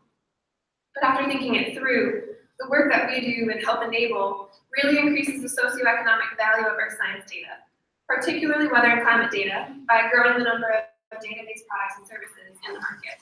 So we opened in March of 2016 and are hoping in the next year or so to actually have processes in place to measure this actual socioeconomic benefit of the work we do, and then I'll have a full PowerPoint. And so how do we do this? Many of you have heard the concept behind public-private partnerships. The term's often thrown around in management meetings and community meetings as a way to spur innovation. I'd like to say that we are an example of an informal public-private partnership that's succeeding. It's a model that we implore people to replicate and or partner with us to advance. So as we've all heard the past day and a half, the petabytes and petabytes of data curated, archived, and analyzed by many in this room can benefit and take on an entirely new life through strong public-private partnerships. I'm going to struggle with that word the whole time. With the goal to increase its socioeconomic vitality. The public sector provides the foundation by collecting and freely distributing data and information to all sectors in the public, by active and continuous engagement with those sectors to understand their needs, and by providing access to the scientific expertise that allows authoritative interpretation and use of our science data to its maximum effect. And then the private sector builds economic value by leveraging the public data, information, and engagement to develop the next generation of products and services for individual businesses and economic sectors. This enables the growth of small and large business. And completing that circle, ideally the private sector will provide feedback to the government to continue improving and advancing the foundational products and services that the private sector relies on to drive business. So there's one part of that equation that's often not fully discussed, and that's who exactly are the individuals creating the small and large businesses that use data, and how is this happening? So I can briefly tell you our story, and it all starts back in the 1950s when the National Weather Record Center was located in Asheville, North Carolina. Since then, Asheville has become a hub of climate and data science. Who knew? We've also trademarked the term Planet City, so be prepared for that one. And currently, the NOAA National Centers for Environmental Information is headquartered there, which, as many of you know, is the world's largest repository of weather and climate data, along with oceanic, coastal, and geologic data. With the presence of NCEI in Asheville for more than half a century, other climate-related organizations have established a presence in the community for one reason or another, including NC State's Cooperative Institute for Climate and Satellites and UNC Asheville's National Environmental Modeling and Analysis Center. And dozens of innovators looking to start and grow their climate solutions have also sprung up. And so about a decade ago, a group of individuals professionally involved in climate science, along with business and civic leaders, recognized that climate change is the most significant, clear, and present danger to the entire Earth and its population, something most all of us already knew at that point. But that doing something about climate change could also stimulate the economy. And so a well-structured partnership with NOAA, with 2 applied research groups, with currently over 65 entrepreneurs and small member businesses, with the climate data and the intellectual capital, we could drive a new industry, which is the climate solutions industry. So the public-private partnership world at the Collider is new, and it's a unique one. We're the organization that fits between the data providers and the data users, innovation, the development of new business, through the use of climate data. And so right now, we're focusing on building conduits for human intellect to come together and share insights and expertise. We're focusing on convening government, academia, and business, and through these interactions for progress related to the development of solutions for climate and weather problems. We're focusing on getting data into the hands and minds of entrepreneurs trying to solve big social problems. Really, they're trying to solve climate change. And so these entrepreneurs often have backgrounds in business, academia, and consulting, not data science and climate science. And so the questions that we get daily are, what data do I use? When do I use it? Where do I access it? And then after all that, how can I be sure it's the right data? There's tremendous value in using platforms that are emerging to easily search and access data. And we try to maintain the latest list of options for the entrepreneurs. But time and time again, at the end of the day, the products that withstand the ebbs and flows and pitfalls of the entrepreneurial startup world are by developers who networked, interacted, and collaborated with the experts behind the data. And here's a quick example of a partnership and really something that embodies everything I just talked about. So in the fall of 2017, a small private company, StatWeather Inc., launched a nonprofit arm called StatWeather Institute. Information including a 2-year ahead drought and hydrological prediction suite, 10-year ahead climate trend predictions, and long-range tropical cyclone and oceanographic predictions, and a humanitarian effort that's all made freely available to the public online. All of that built using NOAA NCEI data. And just recently, that institute partnered with another startup in the Collider, Healthy Weather, to build regional projections for temperature and precipitation-induced onset, intensity, and duration of pollen for those with spring allergies and allergy-induced asthma.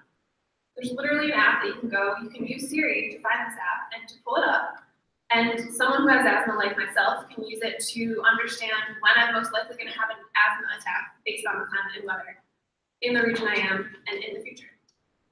And so this product aims to help asthma sufferers, asthma specialists, educators, health workers, and hospitals when the onset of pollen allergies might surface in the region.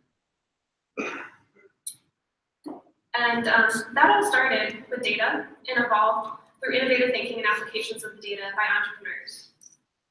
So it's no secret that every day billions of dollars of decisions are being made without the consideration of climate and earth science data. That should be. And it's no secret that the market for products and services that address severe weather events and climate change is going to continually grow as we see an increase in billion-dollar disasters.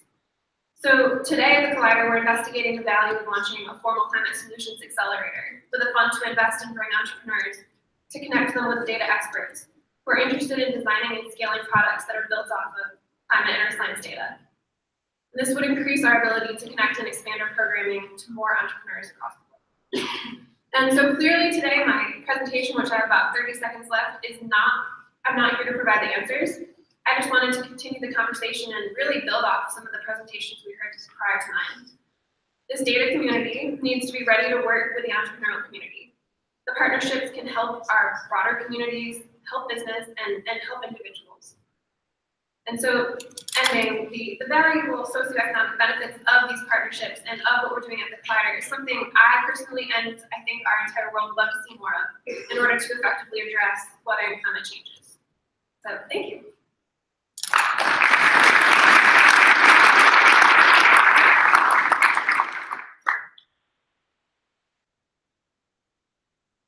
Thank you, Megan. Our next speaker is Jeff Chen. Jeff is a statistician and data science leader with experience spanning 40 different fields and over 150 data projects. He served as a data and technology advisor to a variety of executives, helping to translate strategy into data-driven action. Jeff has previously served as the Deputy Chief Data Officer at the Department of Commerce and currently serves as the Chief Innovation Officer at the Bureau of Economic Analysis. Please welcome Jeff Chen. I have to say my title sounds very fluffy, squishy, but at Economic Statistical Agency it means that I'm doing research. But hi everyone. Just to get everyone into things, we'll do some farm policy. So who here loves data? All right. Who here loves data? All right, cool. It's been interesting to be invited to this talk because I was trying to figure out how exactly does earth science, data, and economics fit together, and I figured I'd draw from some experience from when I was back in New York 5 years ago. 6 years ago. Some time ago. This storm rolled into town in New York, and at this time I was working in the office of Mayor Bloomberg as a data science lead. And that meant I was going to be on the ground in Staten Island working on post-disaster remediation and inspection with a couple hundred inspectors. And so throughout the pre-hurricane, during the hurricane, post-hurricane process, I was exposed to a variety of data issues. Some are more along the lines of economic issues of measuring the effect of the vulnerabilities, the future vulnerabilities, and in many cases, just what's actually on the ground. So Hurricane Sandy, pretty disastrous. And if you want to measure the effect of a disaster on a local region, I guess you can break all data into just a really simple spectrum. On one side, if you're trying to measure socioeconomics and actual economic effects, those relate to the concept of economics. Oftentimes, there's a price and quantity associated. And from current measurement techniques, there's a lot of it is based on economic surveys, financial transactions, and so on and so forth. But then there are, on the other side of the spectrum, there are things that are not as directly associated with economics. They're more pointer measures. And I love pointer measures, but they don't necessarily give you a specific indication as to what's the total dollar amount that is being affected. And all this data comes in different forms and formats, and as the Discovery Cluster is very focused on data, I figured I'd walk everyone through a few examples of direct measures, indirect measures, the challenges, and the opportunities in their main product. No one left about the really subtle Star Wars stuff right now. And so how can the effect of Hurricane Sandy be measured on the economy? Well, not to plug for my home agency, the Bureau of Economic Analysis, which produces the US GDP. There are two general ways of getting at macro level economic effects. One through our economic accounts, which are published on a monthly and quarterly basis at the national level, and then some on the state level. And then there's some things called input-output models, which sounds misleading, but it's really just a type of simulation method to measure the effect of certain scenarios on the economy.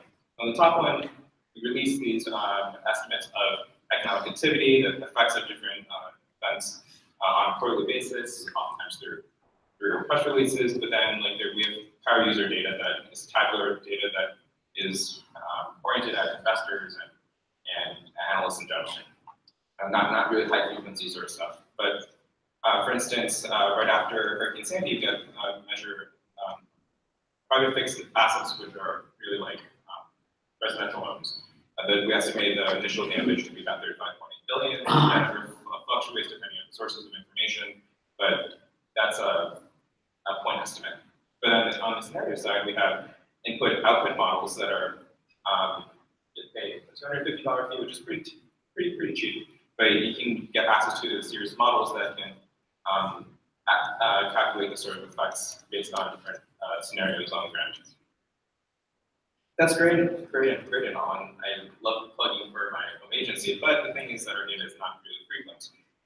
If you go down, if you want to measure the effect of a disaster on local economies, like businesses, you have to get to credit card transactions, which is expensive, very expensive, and often available for provider platforms, and you have to only get it in aggregate form.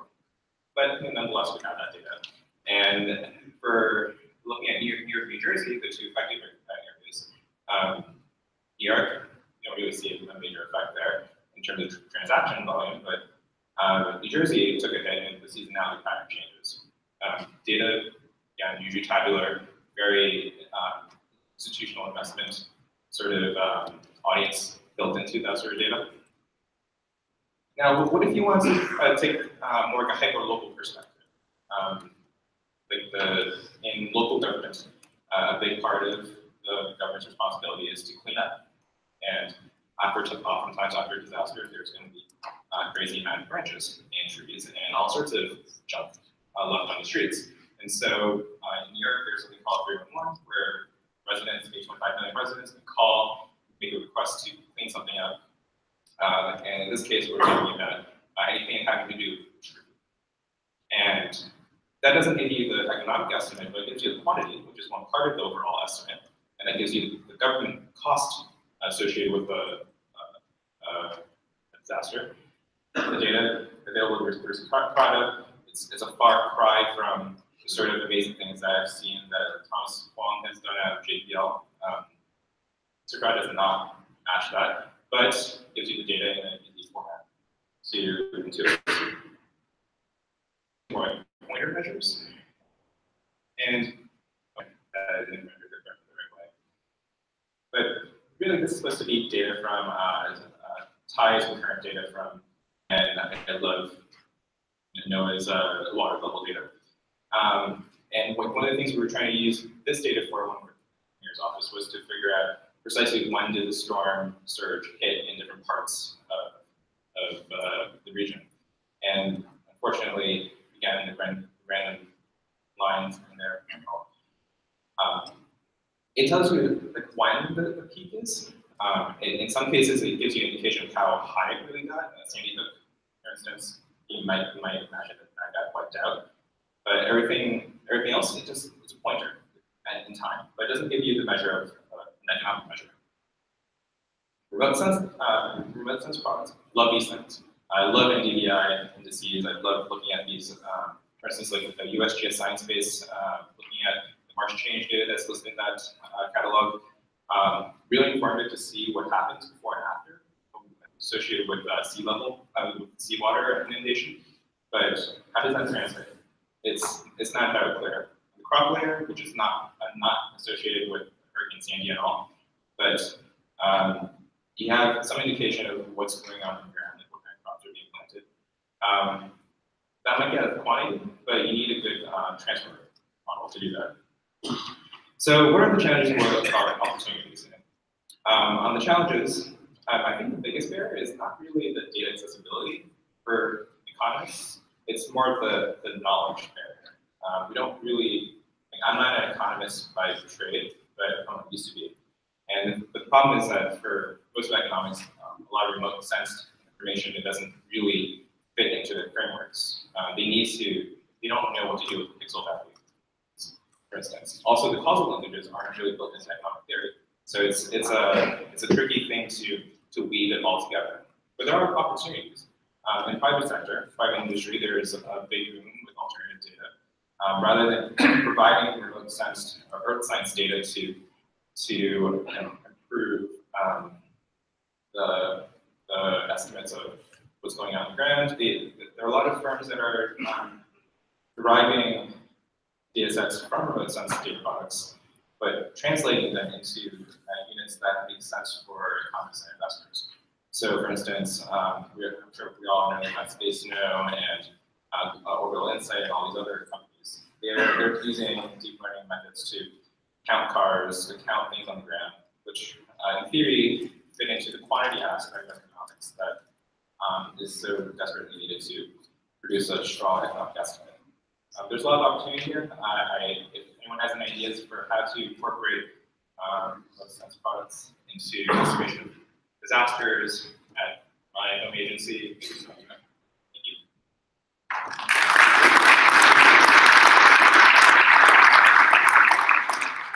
Thanks, Jeff.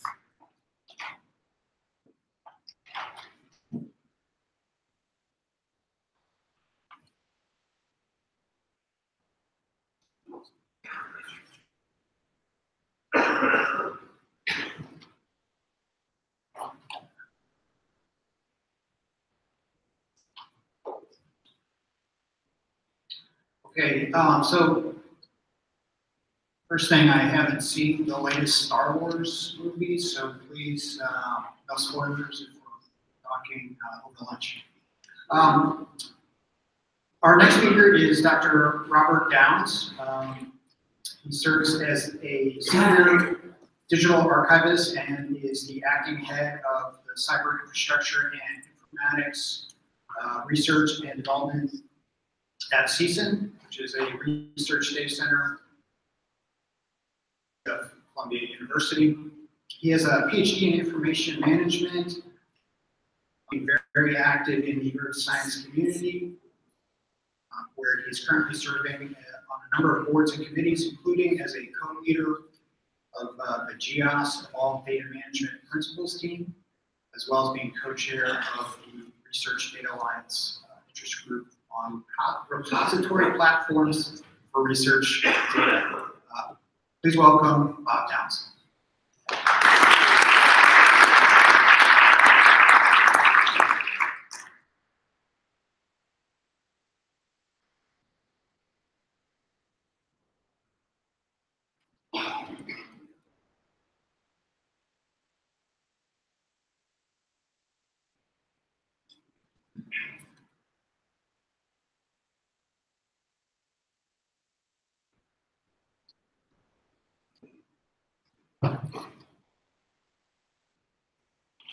So I'm going to talk a bit about enabling data discovery, exploration, and use for socioeconomic value, and show you some of the data and tools that are available from the NASA Socioeconomic Data and Application Center, CDAC. And I also should mention that we have a poster that's out there in the hallway, and Bob Chen and Greg Getman are the co-authors on that poster. Give lots of details about some of the things we're talking about today. So what we really want to do is to support users in the discovery, exploration, and use of the data. And breaking that down a little bit, by enabling discovery, we're helping them to identify the available data products and services that help them to address their current needs. That might be done by allowing them to search in catalogs to find the data, and such catalogs might be the NASA Global Change Master Directory. We also want them to not only identify candidate data sets, but we want them to be able to explore those data and look to see whether those data actually might meet their particular need, and if the data do meet their needs, then they can select those data and review the documentation about the data, the metadata, to see in fact if those are the right data. And at that point, then they can make the decision to go ahead and use the data, analyzing them to identify the answers to their questions and to make decisions based on findings. So they might start out at the Global Change Master Directory and do a search for some population data here, seeing the gridded population of the world, version 4 population density data set, CDAC offers. They also might go to the Google and just search. You're seeing the search for the global man-made impervious surface, GMIS data, Landsat available. CDAC, or they might go to data site and search, and here they found the India winter crop area. The user might also go to the NASA CDAC website, and there they can look at data in terms of the different collections that are available, specific data sets.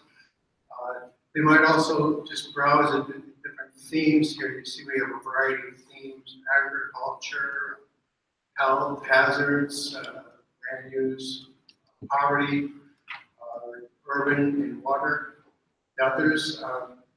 They also might take a look at our spotlight where we feature different data sets, and we also offer news about data sets. So they can begin to go from discovery to exploration. Once they start to explore the data, they can go to, say, the landing page where you get the data set overview with the purpose, the abstract, and the recommended citation the data is offered. So we can read about the data, and we frequently ask questions, more information about the data sets and the collection itself that are offered. And they might want to take a look at the documentation page, and there we offer a documentation document that's quite comprehensive. We offer a template now for that way we can encourage the data producers to describe their data in depth. You notice we also offer other details about the data and additional documentation. This way they can begin to explore the data so that they might be able to use them. Such use might include visualizing, and we have tools for that at CDAC.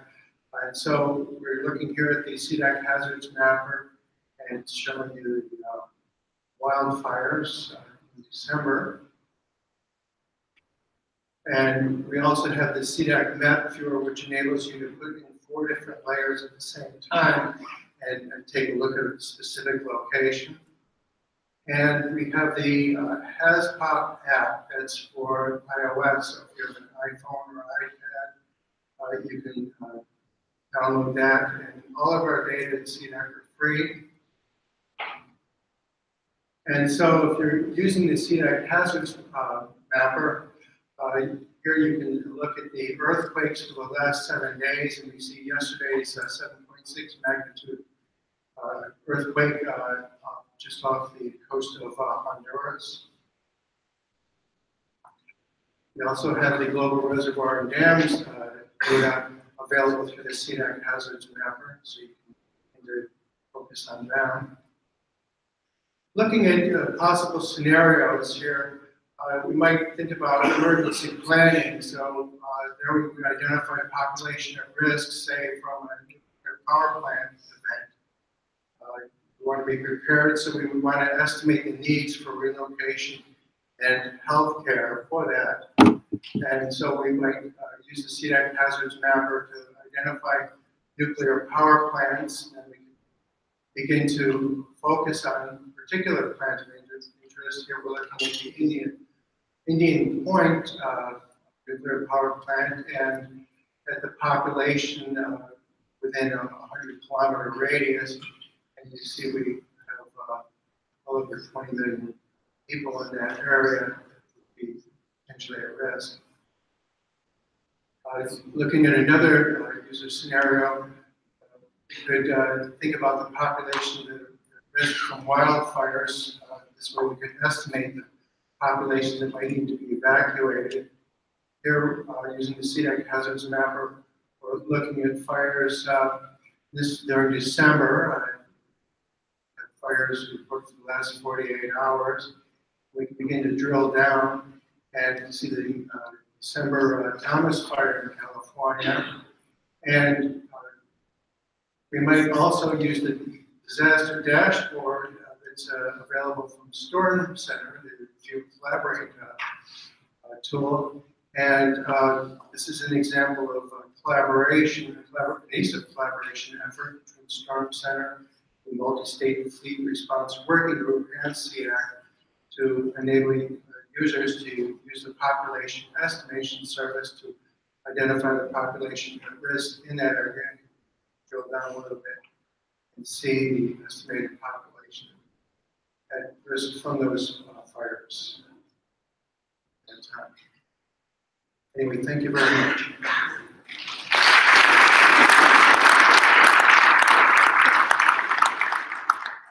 Great, thank you. Now we're going to open it up for questions.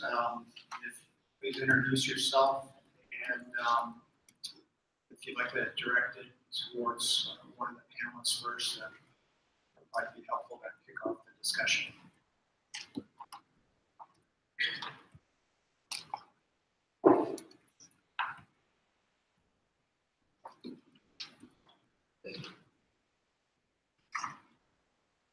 Okay, we've got Mike. Hi, Kevin Ward, Earth Observatory. I guess I'll direct this question to Megan. So as a kind of a middleware entity between end users and NASA data, how do you, or your company, how do you gain the expertise to direct users or provide guidance on which data sets are best to use for certain scenarios and certain users? I think this is the answer. So we're a membership organization, so much smaller than ESIP, but operate in a similar capacity. Oh, okay, louder, sorry. Yeah, so we're a membership, the Collider is a membership organization, and we have everything from individual students as members up through large corporations that are members that have a climate component to them. And ultimately what we do is facilitate events and workshops and networking opportunities to bring those, the people that are developing the climate solutions in the same room as the data experts. So myself, my staff, and myself included, none of us are experts in any sort of data. I worked at NOAA and CEI for a while, and that gives me a little bit of insight on data. But what we do is we purposefully convene people together that if there's I can give an example. We had an energy forum. We had 7 utilities from the East Coast come in who are using climate data in one capacity or another, or have questions about the climate data that they want to use. We bring them in a room with representatives from NOAA, with some academics, and then the rest of the room is what we call climate solution providers, or the entrepreneurs. And so we help facilitate these conversations where there's a lot of information sharing. So the government is getting some of that feedback on what data sets are being used, who's using them, why are they using them, and then you have opportunities for the private sector, both the developers and the users, to talk about the questions that they have, the problems that they face, and that's where we see the exchange of, well, you should check out this data set. And if there's a product that exists, great. If there's not a product that exists and the private sector can't use the data in its form, that's an opportunity for an entrepreneur to develop an app, to develop a platform, or a way to visualize that data. So that's sort of the web that we try to create.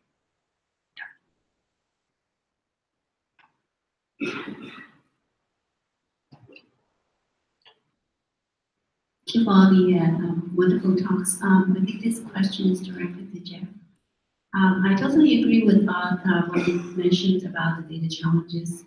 And so the question to you is, do you have any specific recommendations, suggestions how to address those challenges?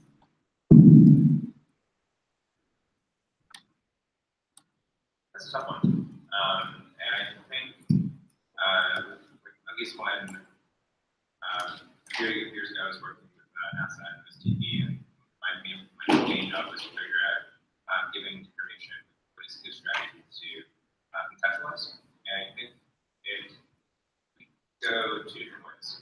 Within the scientific community, there could be a top-down approach, but I think are not part of the science community, you would probably have to start with user interviews, understand what are data gaps.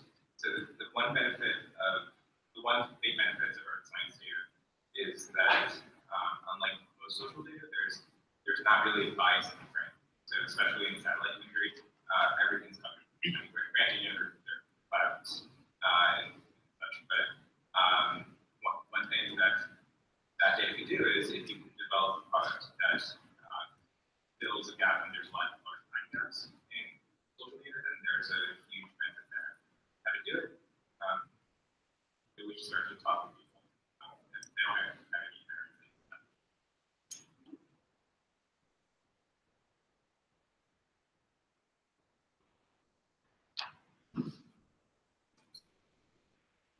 Last chance, any other questions?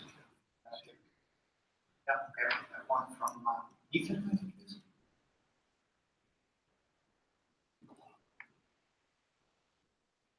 Ethan McMahon from EPA. This is a question for all of you who wants to address it. It has to do more with the same issue of user needs.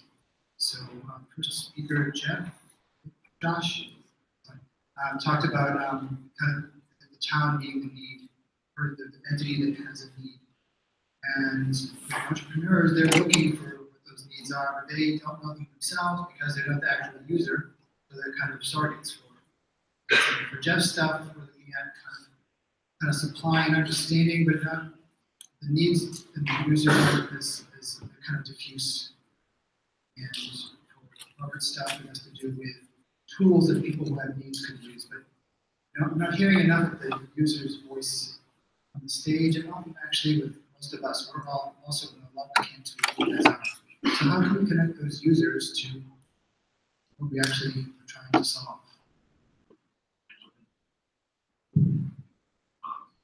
We used to, when we first started, we ran the core model for the regional estimated economic impact based on the damage and such. Then we met with the emergency managers, state and local emergency managers, and okay, across half the roads, give a certain storm scenario, there's $2.6 billion worth of damage. But if the storm went this way, it's slightly different, and it'd be $3 billion. Now, what are you going to do in planning, preparation, and response? What are you going to do differently? This scenario versus that scenario. Numbers were so great, so large in the aggregate. Emergency managers on local ground, sort of with their citizens in their city in a tight geographic space. What would you do with this scenario? Now, so what we realized early on was, given data we had, didn't translate into actionable information. Essentially, it would be differently. So what do you need to have actionable information? Very localized information tied to the population. I mentioned in my presentation, we have a big gap. A lot of good earth science data out there with a lot of modeling and support for the surge and the damage and stuff, and economic impact. How does that connect people in their city, in this particular neighborhood, this section of the city, how many people are displaced, what are the needs of those people? And these types of data were almost completely absent. That set us down the path. Now, one of the big difficulties was who's going to pay for that? The federal government pays for a lot of data collection, but when it comes to social behavioral stuff, find a foundation to do that. Finding data across a broad space geographically costs many hundreds of thousands of dollars at least. Getting the foundation takes a lot of conversations to raise that money to do that. Real task. We went to the end user first, talked to emergency managers, community. What do you need? They told us, and the work matters from there. That's a lot of what we're seeing right now is the individual interactions with potential end users. So by sector, or we actually have the conference that we're planning in March is actually looking at business functions. So we want to get in the room. You could be from any industry, from any sector, but be a decision maker that's thinking about climate and how does the climate impact the decisions around marketing? How does the climate impact decisions around building your corporate culture? And so starting those cross conversations, because that's how we are hoping to scale products. So instead of being so sector specific, what do you as utilities in North Carolina need. It's what do you as the broad corporations that are the United States need to make better decisions. And when I say corporations or organizations, we have governments, municipalities. But what do they need? And that's where they're seeing the entrepreneurial community want to go. The individuals, that's a lot of consulting based. Like you meet with an individual customer, usually a consultant, and if they develop products, it's not necessarily scalable. So we're hoping that this, looking at it by business function and removing the sector component can help elevate some scalable ideas. So at PEA, there's a lot of work that's based on our constituents' needs. So the number one issue right now is not necessarily the topic of disasters, but more along the lines of like get the data to people, lower or higher accuracy, and the thing is that changes the budget constraints, which means like if you want to get into a specific topic area, there are resources to do that. You have to focus more on the operational production needs. I guess like long story short is the user. We do hear a lot of user needs. It's just with the less than 600 people, covering basically every single economic phenomenon that's under the sun. It's always very hard to do. That's a great question. I agree. It's really, in the end, all about the users. We want to make sure that we're enabling them to actually identify the data that they need and use that data. The NASA Socioeconomic Data and Application Center, CDAC, we're quite interdisciplinary, so we're tied into various domains that way, but we also have a CDAC user working group, which is very interdisciplinary, and the members of the user working group, they rotate every 4 years, so we constantly have new people coming in, bringing in new ideas about user needs, and they're always sharing with us ideas for the kinds of directions that we should be going in, and if there's a particular data product that we're considering, we go to our user working group with a plan for that, and the user working group come back to us with improvements, ideas for making the data more usable for the user communities, and then they work with us throughout the entire process with development, testing, and all the way through release, and then they're using the data as well. So that way we're trying to keep very closely tied into the user ideas for the data use. All right, well, please join me in thanking our panelists for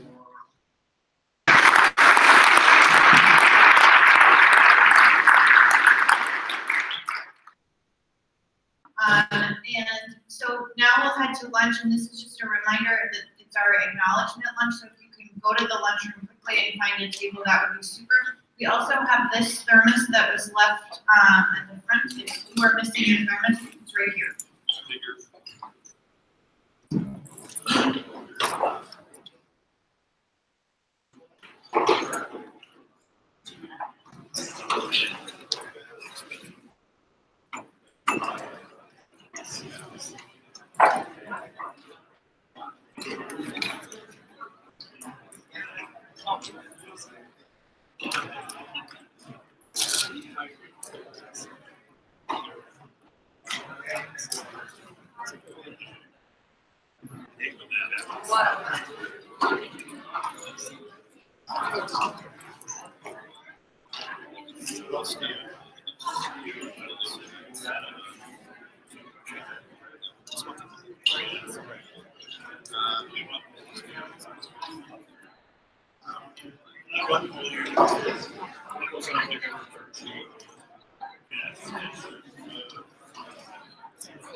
Some of the SDG stuff is work with that. Yeah. Send me an email if you want to. And I will. I just require EPAs.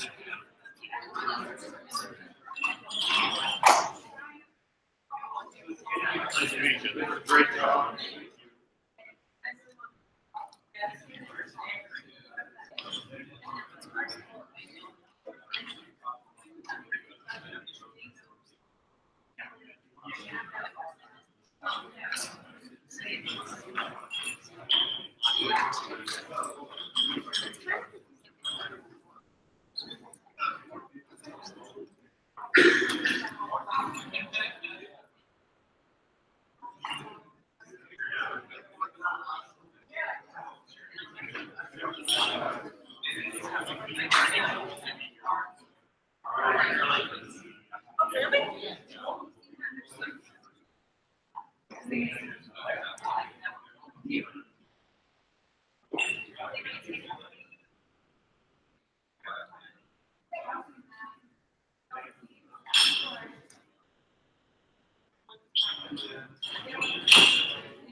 Yeah.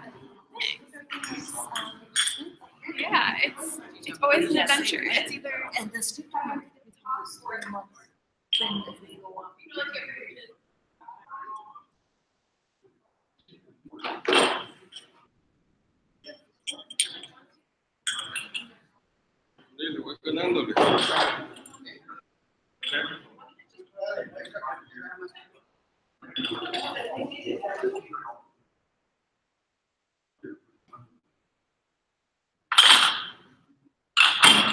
Demostración de poder.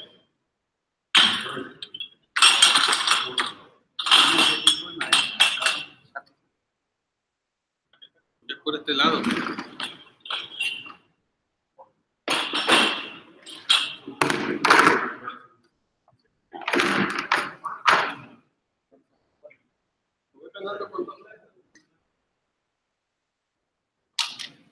Dos. Ah, pues que no hay que.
Thank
you.